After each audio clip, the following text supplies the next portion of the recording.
Greetings, fellow Rotoballers, and welcome back to the League Winners Preseason Extravaganza. My name is Joe Christopoulos, my co-host David Rispoli. This is another part of our multi-part series revealing our favorite players that, look, they might not be studs, they aren't exactly sleepers, but if you draft them at just the right place, they can, in fact, Rotoballers, turn into League Winners for the 2022 season. This is our running backs edition today. Dave, we're getting into the meat of it. I love it. How are you? I'm great, buddy. This is exciting. We're getting to talk about running backs, something we didn't get to do a whole lot of last year.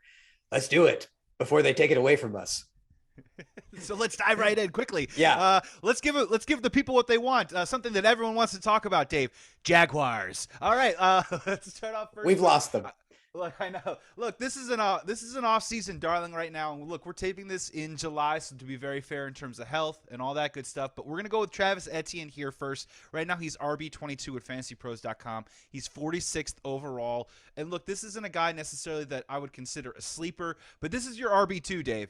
You know what I mean? Especially if you do a wide receiver in the second round and it comes back in the third or fourth round, you need to find a guy that's really going to step up. I think Travis Etienne could be that guy. Look, in Jacksonville, they got Doug Peterson now in place. A whole new offense, a whole new smell. They got the Febreze out, and they took out all the Urban Meyer out of the locker room, and I think they're ready to roll. Important note is that James Robinson, who by and large is a very popular player in that Jaguars locker room, does not appear like he's going to be ready by week one at this particular time, which clears the way for Travis Etienne to get a lot of run in this offense in training camp and hit the ground running. And in Doug Peterson's offense, let's just kind of get an idea of what could be possible for a guy like Etienne because he hasn't played in the NFL yet. In 2019, Miles Sanders, he averaged 81.8 all-purpose yards per game with 818 rushing yards for the season, 50 receptions, 509 receiving yards, and 6 touchdowns.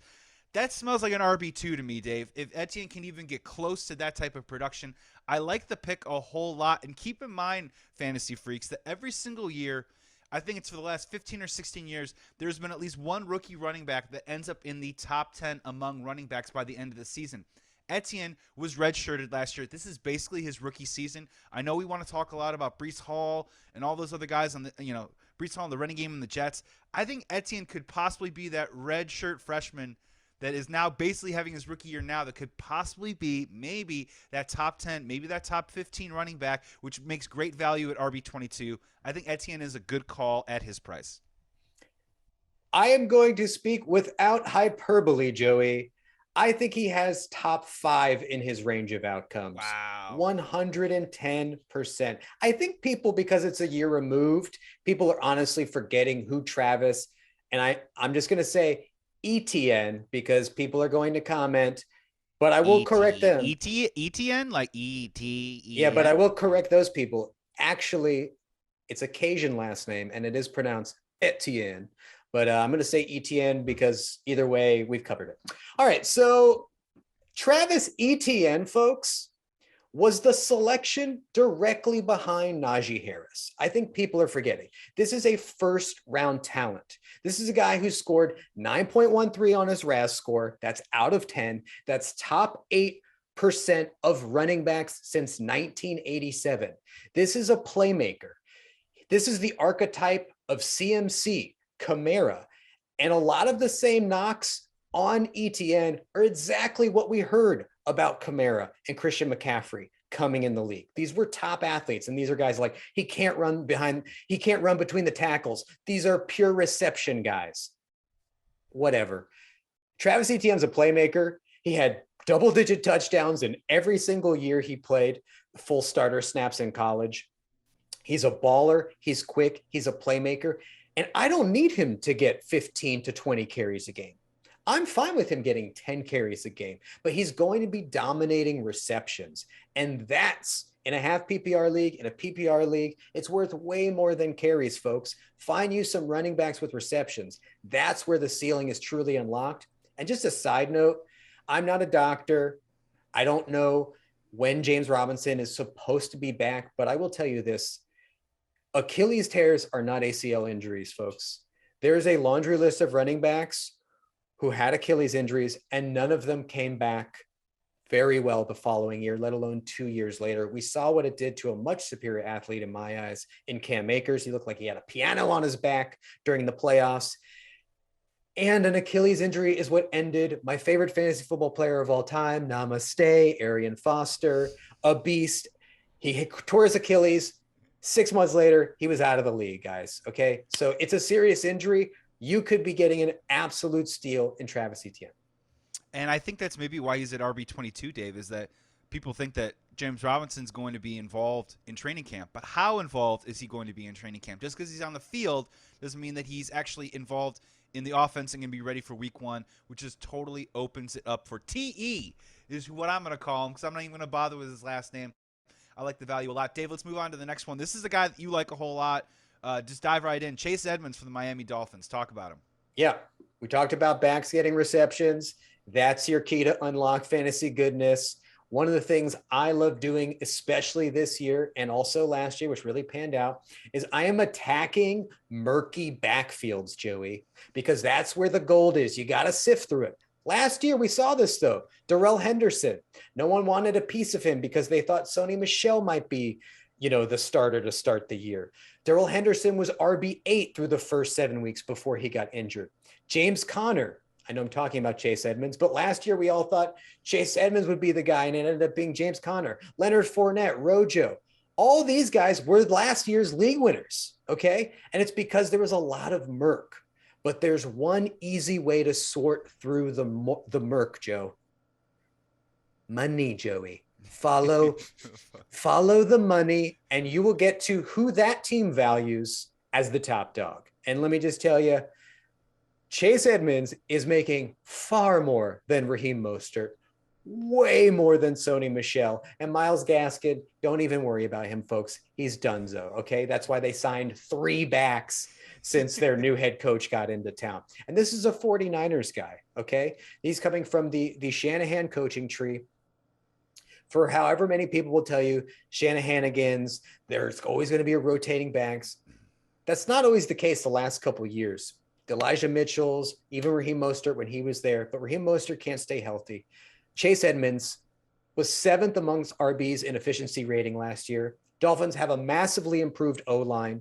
This is a team who ran the ball the 4th most. And once again, I'm selecting Chase Edmonds for his reception upside, okay? Tua, Mr. Checkdown. Everyone, rips on him online because he can't throw the ball deep. Well, guess who's going to be there underneath when Tyreek Hill clears out if Jalen Waddle's covered? It's either going to be Mike Gesicki, but there's always going to be the check down option waiting for him right there, Chase Edmonds. And the one thing I love about Chase Edmonds is if you look at his efficiency rating, if you look at his yards per carry, if you look at where he finishes in fantasy, it has gone up every single year. We don't know what Chase Edmonds' ceiling is, but at RB 34, I'm willing to find out, Joe.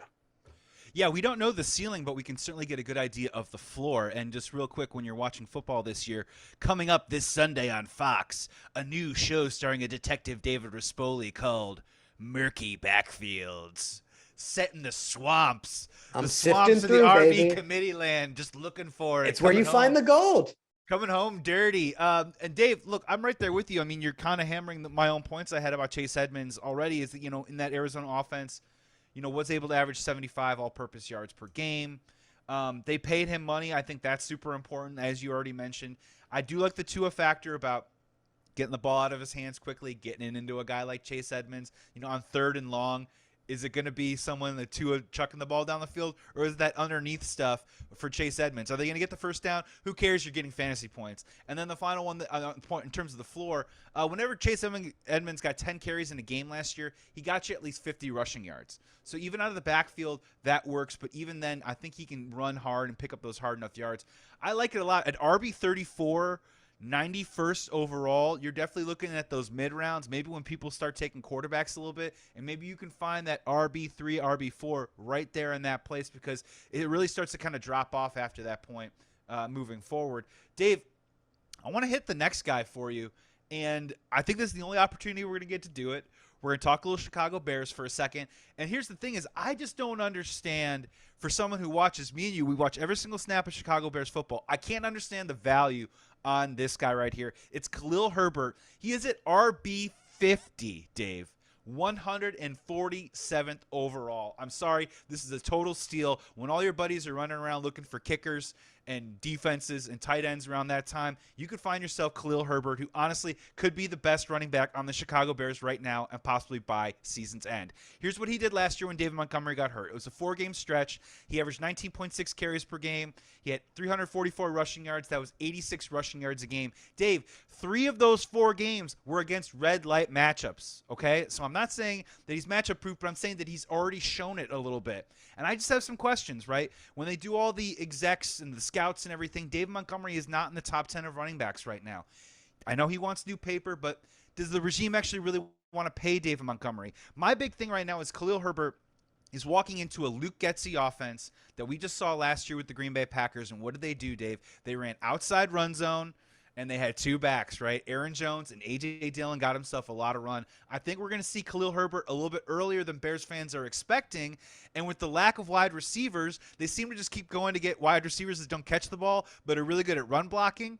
This could definitely be a split of 25 to 30 carries a game. Is it 15 David Montgomery, 10 Khalil Herbert, 5 Justin Fields? Can we mix that up a little bit? I think Khalil Herbert is a perfect bench stash in case David Montgomery gets hurt, or maybe Khalil Herbert is just better than David Montgomery by season's end. This could be an RB1 in the making here that could easily be a flex play at RB50. I just love this value, Dave. He could be this year's A.J. Dillon. I'm going to jump at this opportunity if I can. It's a great call. Here's a list of running backs who have rushed for 100 yards versus the Bucs last year. Herbert. End of list, Joey. There it is. That's the end of the list.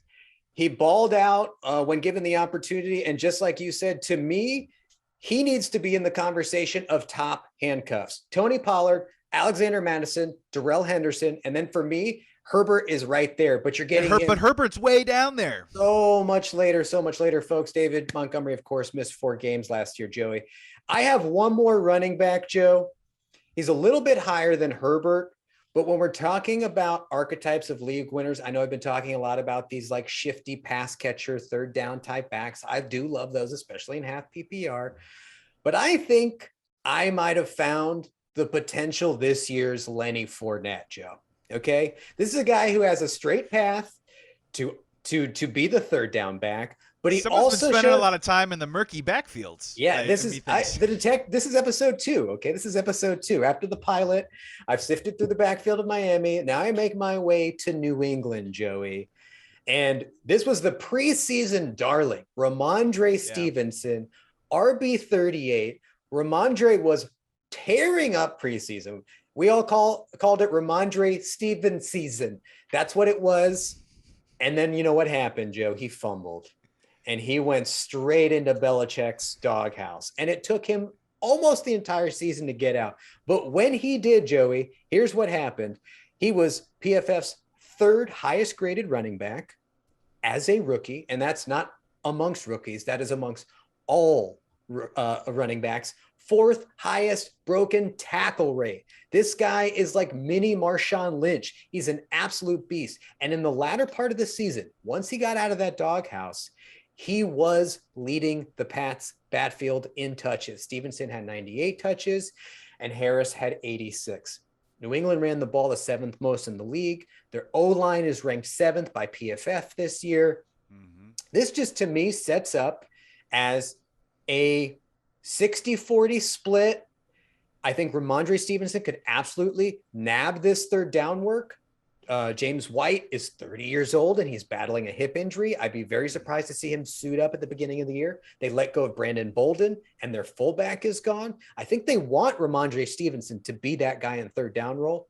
And once he starts getting going, I think it's going to be Damian Harris, whose contract is up at the end of the year. Bye-bye. This is our star.